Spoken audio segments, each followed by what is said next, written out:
बिस्मिल्लाहिर्रहमानिर्रहीम। अस्सलामुअलैकुम नाज़रीन कराम, नई वीडियो में आपको खुश आमदीद कहते हैं। इसराइल की फ़लस्तीन के अंदर जारहियत मुसलसल जारी है। हालिया जारहियत के दौरान पुरअमन एहतजाज पर हमला करके 3 फ़लस्तीनियों को शहीद कर दिया गया है, जबकि फ़लस्तीनी सदर महमूद अब्बास ने इसराइली वज़ीर दिफा से मुलाकात के बाद कहा है कि इसराइल किसी भी सूरत फ़लस्तीनियों को सुकून से नहीं रहने देना चाहता। उसका बुनियादी एजेंडा ये है कि फ़लस्तीनियों को मुल्क बदर कर दिया जाए, जबकि ईरान के खिलाफ इसराइली वज़ीर आज़म का दौरा अमरीका पूरी तरह नाकाम रहा है। पूरे मुल्क में नफ्ताली बेनेट की आमद पर एहतजाज किया गया और इस दहशतगर्द रियासत के वज़ीर आज़म को फ़लस्तीनियों का कातिल करार देने के नारे लगाए गए।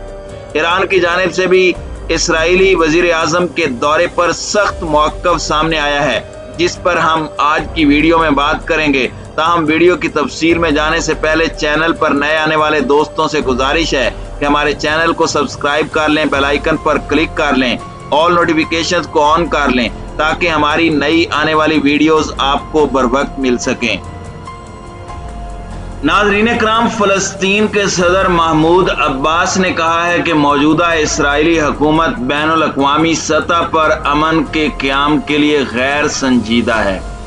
सदर ने यह बयान फ़लस्तीन लिबरेशन ऑर्गेनाइजेशन की एग्जीक्यूटिव कमेटी के इजलास के दौरान दिया। सदर ने बताया कि इसराइली वज़ीर दिफा बेनी गैंटिस के साथ मुलाकात की, जिसमें उन्होंने इसराइल की बैनुल अक़वामी करारदादों और 2 रियासती हल की पासदारी की जानिब तवज्जो मरकूज करने की कोशिश की। उन्होंने कहा कि हमने कई मसाइल को हल करने पर इत्तेफाक किया, जिनमें बुनियादी तौर पर फ़लस्तीनी ख़ानदानों का दोबारा इत्तेहाद और टैक्स आमदनी के वाजबात जैसे मसाइल शामिल हैं। मुलाकात में फ़लस्तीनी कैदियों के मसले पर भी तबादला ख्याल किया गया, जिन्हें 1993 में इसराइल और PLO के दरमियान ओस्लो अमन मुआहदों पर दस्तखत से कबल गिरफ्तार किया गया था। दूसरी तरफ फ़लस्तीनियों ने गजा में 15 साल से जारी इसराइली मुहासरे के खात्मे के लिए एहतजाज किया, जिसके दौरान फायरिंग से 3 फ़लस्तीनी जख्मी, जबकि मगरबी किनारे में 1 फ़लस्तीनी शहीद हो गया। मुजाहिरीन के खिलाफ इसराइली फौज ने आंसू गैस का भी इस्तेमाल किया। कबल अज़ीं मस्जिद अक्सा के इमाम और खतीब अश-शेख इकरमा सबरी ने कहा कि यहूदी आबादकारों के मस्जिद अक्सा पर मुनज़्ज़म धावे और इसराइली फौज की तरफ से उन्हें फुल प्रूफ सिक्योरिटी मुहैया करना मुसलमानों के किबला अव्वल पर कब्जे की साजिश है। दूसरी जानिब इसराइल का कहना है कि अमेरिका का बैतुल मक़दस यानी यरूशलेम में कौंसल खाना दोबारा खोलने के मंसूबे को बुरा ख्याल है और इससे वज़ीर आज़म नफ्ताली बेनेट की नई हुकूमत अदम इस्तेहकाम का शिकार हो सकती है। बैतुल मक़दस रिवायती तौर पर फ़लस्तीनियों के लिए सफारतकारी का मरकज़ रहा है। रिपोर्ट के मुताबिक साबिक अमरीकी सदर डोनाल्ड ट्रंप की इंतजामिया ने तेल अवीव से अमरीकी सफारत खाना मुंतकिल करके और कौंसल खाने को इस मिशन में शामिल करके इसराइल के इस दावे की हिमायत का इशारा दिया था कि यरूशलेम उसका दारुल हुकूमत है। यह अमल इन इक़दामात में से था जिन्होंने फ़लस्तीनियों को नाराज किया था, जो मशरकी बैतुल मक़दस को मुस्तक़बिल में अपना दारुल हुकूमत बनाने की ख्वाहिश रखते हैं। नाज़रीन कराम, अमरीकी सदर जो बाइडन ने फ़लस्तीनियों के साथ ताल्लुकात बहाल करने, 2 रियासती हल और कौंसल खाना दोबारा खोलने के लिए इक़दाम उठाने का अहद किया है। ये कौंसल खाना 2019 से बंद है और फ़लस्तीनी मामलात सफारत खाने में निपटाए जाते हैं।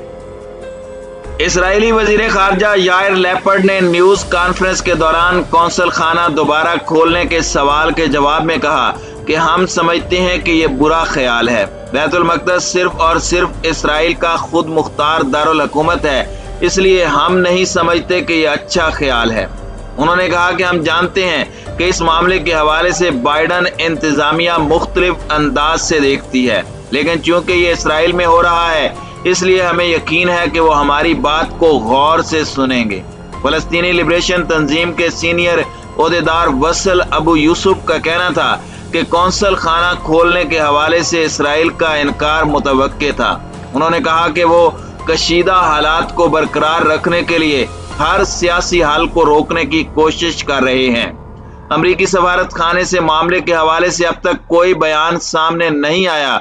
इसराइल पूरे बैतुल मक़दस को उसका गैर मुनक़सिम दारुल हुकूमत समझता है, ताहम इस हैसियत को बैनुल अक़वामी सतह पर तस्लीम नहीं किया जाता। इसराइल ने 1967 में मशरिक़ वुस्ता की जंग के दौरान शहर के मशरक़ी इलाके गजा और मगरबी पट्टी पर कब्जा कर लिया था।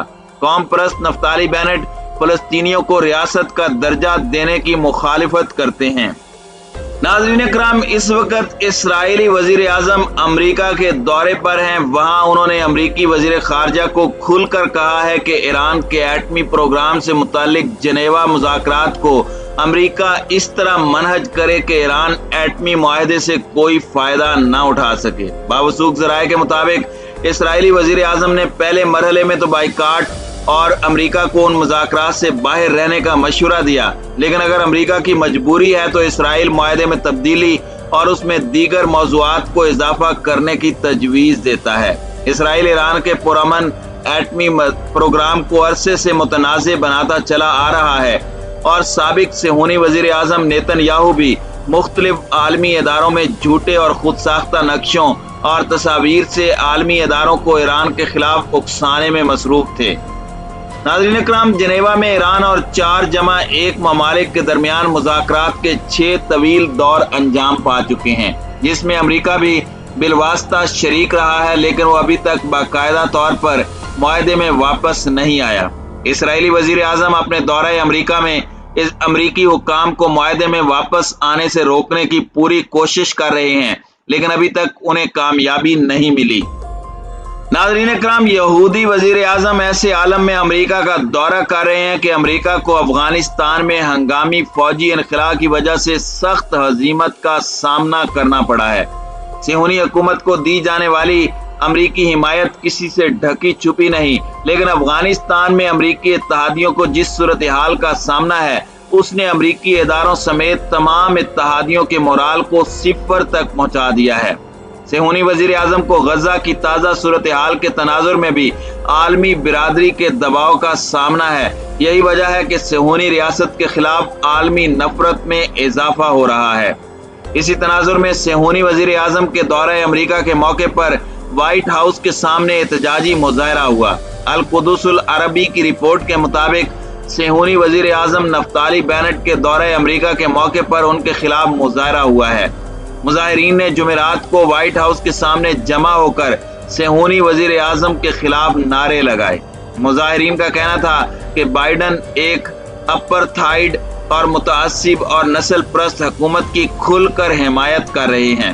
अमरीकी मुजाहिरीन का कहना था कि नफ्ताली बेनेट का ये दौरा अमन के लिए नहीं अंजाम पाया, बल्कि उसका मकसद फ़लस्तीन और मिल्लत फ़लस्तीन की कीमत पर सेहूनी हुकूमत को तोसी देना है। मुजाहिरीन ने सेहूनी हुकूमत पर पाबंदी आयद करने और इस गासिब हुकूमत के हाथों फ़लस्तीनियों का नस्ली सफाया रोकने का मुतालबा किया। नाज़रीन इकराम, एक ऐसे वक्त में जब अमरीकी फौज का इनखिला अफगानिस्तान से हुआ है, तो उस वक्त एक ऐसी रिपोर्ट आई है जिसने सबको शशदर कर दिया, हैरान कर दिया है। इसराइली रिपोर्ट में इंकशाफ हुआ है कि अफगानिस्तान में अमरीकी क़यादत में इत्तहादी अफवाज ने 20 साल के दौरान तालिबान के खिलाफ अपनी जंग में कई इसराइली साख्ता हथियार इस्तेमाल किए। इसराइली अखबार यरूशलेम पोस्ट ने रिपोर्ट में इंकशाफ किया कि इसराइल ने कभी भी अफगानिस्तान में अफवाज को जमीन पर तैनात करने का ऐलान नहीं किया, लेकिन अफगान जंग में बराह रास्त हिस्सा लेने वाले ममालिक, खास तौर पर बरतानिया, जर्मनी, कनाडा और ऑस्ट्रेलिया ने इसराइली साख्ता जंगी हथियार इस्तेमाल किए। अगरचे इसराइली फौज के अफगानिस्तान में किसी जंगी मिशन में हिस्सा लेने का कोई सबूत नहीं मिलता, मगर जराए से यह पता चला है कि इसराइली फौजी दस्ते कुछ अरसे के लिए इंटेलिजेंस मालूमात इकट्ठी करने के लिए अफगानिस्तान में तैनात रहे हैं। रिपोर्ट में बताया गया है कि इसराइली दिफाई कंपनियां गुज़श्ता बरसों के दौरान अफगानिस्तान में अपनी मसनूआत के इस्तेमाल के बारे में खामोश रही हैं।